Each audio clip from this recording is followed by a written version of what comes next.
Olá, seja bem-vindo a mais uma meditação bíblica. Hoje eu estou aqui com o nosso irmão Otávio, que também vai comentar essa mesma meditação com a gente. Eu sou o irmão Libânio e peço que você preste bastante atenção, porque nós vamos falar de um tema bem delicado. Um tema em que a população mundial, eu diria que mais de 50% elas se equivocam nesse detalhe. Mas a Bíblia, ela não entra em contradição consigo mesma. Ela não se diverge entre si mesma.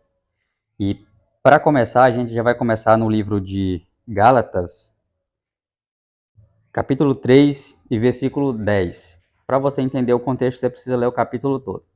Mas eu vou fazer um resumo para que você consiga compreender com mais facilidade.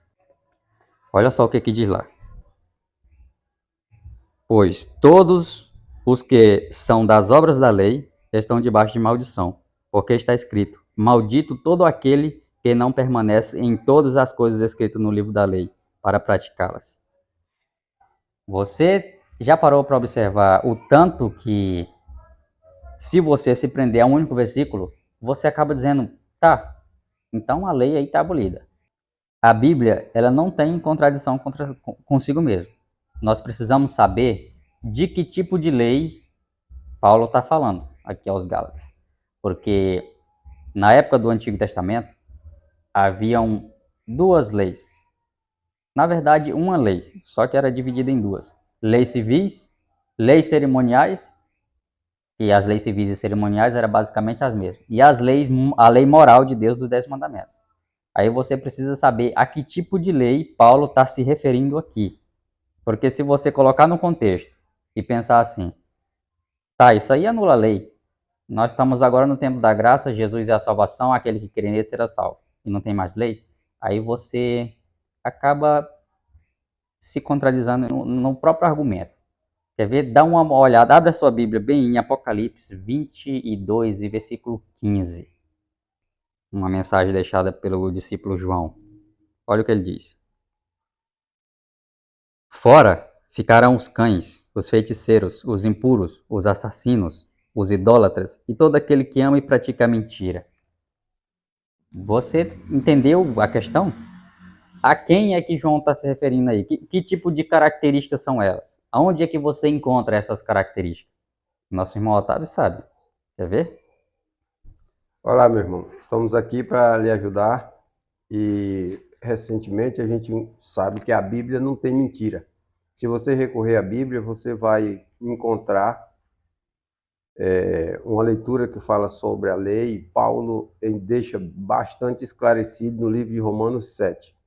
Mas o que a Bíblia nos ensina sobre a lei? Tem a lei dos 10 mandamentos, que é a lei de Deus, e tem a lei dos homens, que são a lei moral. Dentro da lei dos homens, é que a gente fala, todos falam, que a lei já foi abolida. Mas enquanto existe homem, existe a lei de Deus.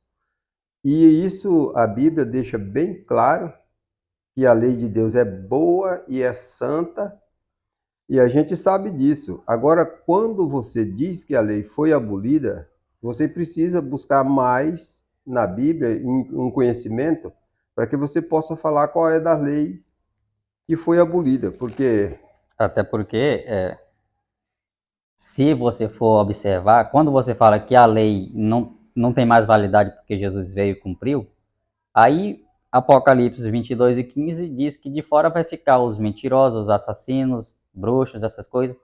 Aonde é que diz que essas coisas são erradas e ofendem a Deus, se não na lei moral dos 10 mandamentos? Você só sabe o que é mentira se a lei disser que mentir é errado.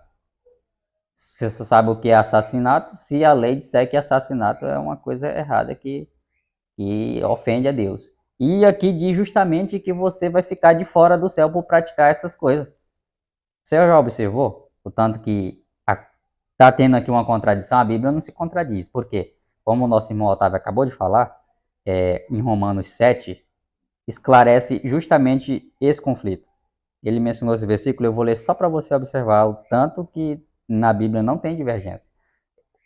O problema está em que as pessoas elas têm preguiça de buscar o conhecimento. Mas a Bíblia mesmo diz que é um pouco aqui e um pouco ali, do mesmo contexto, falando sobre o mesmo assunto. E olha o que Romanos 7 Romanos 7 7. Começa no 7. e 7 diz. Olha só. Começa no Romanos 7 e 7, depois o 12. Só para a gente ver. Olha só. Que diremos então? Esse é o mesmo Paulo que falou agora há pouco aos Gálatas. Que diremos então? Que a lei é pecado? De modo nenhum.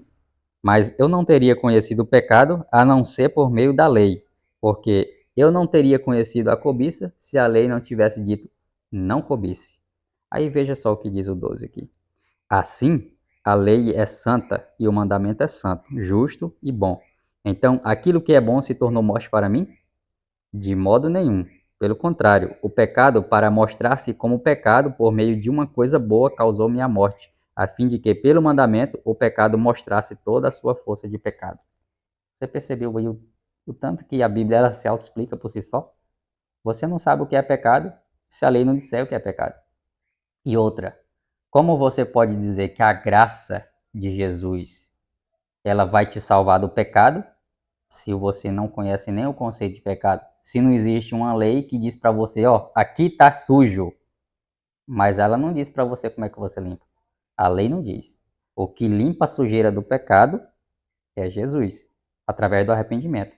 Mas você só pode se arrepender se você conhecer e você tiver consciência de que aquilo contradiz a vontade de Deus.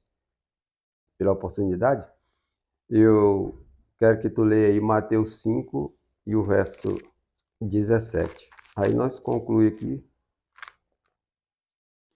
E no livro de Mateus 5 e versículo 17 diz assim: Não pensem que vim revogar a lei ou os profetas. Não vim para revogar, mas para cumprir. Isso aqui é a palavra de Jesus, até onde eu conheço, né?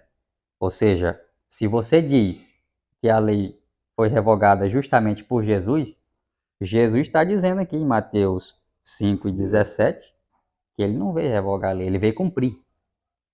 É aí que está a diferença entre a lei moral e a lei cerimonial. A lei cerimonial, toda a lei cerimonial, ela apontava para Jesus. Ela só simbolizava Jesus. O que ia se cumprir em Jesus era a lei cerimonial, ela servia para isso. Mas a lei moral, inclusive Jesus guardou a lei moral para servir de exemplo para todos nós. Então, não dá para você tirar um mandamento, botar fora, não. O sábado é para os judeus, isso não serve mais para nós. Não dá para fazer isso por quê? Porque a lei é santa, justa e boa e permanece para sempre. E em Apocalipse, João diz que vai ficar de fora do céu os transgressores da lei. Ah, mas a salvação é pela graça. E por que então você vai questionar o que João escreveu? Você vai questionar que o discípulo de Jesus escreveu errado? Escreveu que de fora do céu vão ficar os transgressores da lei? Ele disse que vai ficar. Se você disse que vai entrar, então há uma contradição. E não é entre a Bíblia, é entre o raciocínio humano. Eu vou prometer para vocês que o próximo vídeo eu vou apresentar os 10 mandamentos no Novo Testamento para vocês recapitular. Eu vou apresentar ele e vocês recapitulam para tirar dúvida de vocês. E assim que vocês precisarem de uma ajuda, conte com nós. Até porque algumas pessoas elas têm o hábito de dizer que a lei só está no Velho Testamento. O Novo Testamento não fala. E é importante, inclusive é importante adicionar esse ponto de vista para que você veja que a lei de Deus ela está não só no Antigo Testamento, mas no Novo também. E no Novo Testamento não há nenhuma passagem que anule a lei, nenhuma. Porque na mesma passagem que Paulo fala que a lei, aquele que vive debaixo da lei está debaixo de maldição, nessa mesma passagem, se você continuar lendo no capítulo 4 do livro dos Gálatas, você vai ver que ele não se refere à lei moral de Deus. Não, ele se refere à lei cerimonial, às tradições. Inclusive, ele até fala de que se decepcionou com os irmãos dos Gálatas, que quando ele chegou para visitar, eles estavam comemorando festas anuais, essas coisas que têm a ver com a tradição que se cumpriu em Jesus. E é esse tipo de comportamento que ele estava repreendendo. Então, ele deixa bem claro no capítulo seguinte, que é o 4 de Gálatas, de que ele não se refere à lei moral, e sim à lei cerimonial. E essa foi a nossa meditação de hoje. Eu espero que você tenha compreendido, que você procure conhecer mais a palavra de Deus, porque se você permitir que Deus explique a palavra dele para você através do Espírito Santo, ele vai te orientar pelo caminho certo e você não encontrará contradições, porque na palavra de Deus não existe contradições. As contradições estão nas interpretações humanas. E a gente só se livra desse erro pedindo a orientação do Espírito Santo toda vez que for buscar conhecimento sobre Deus.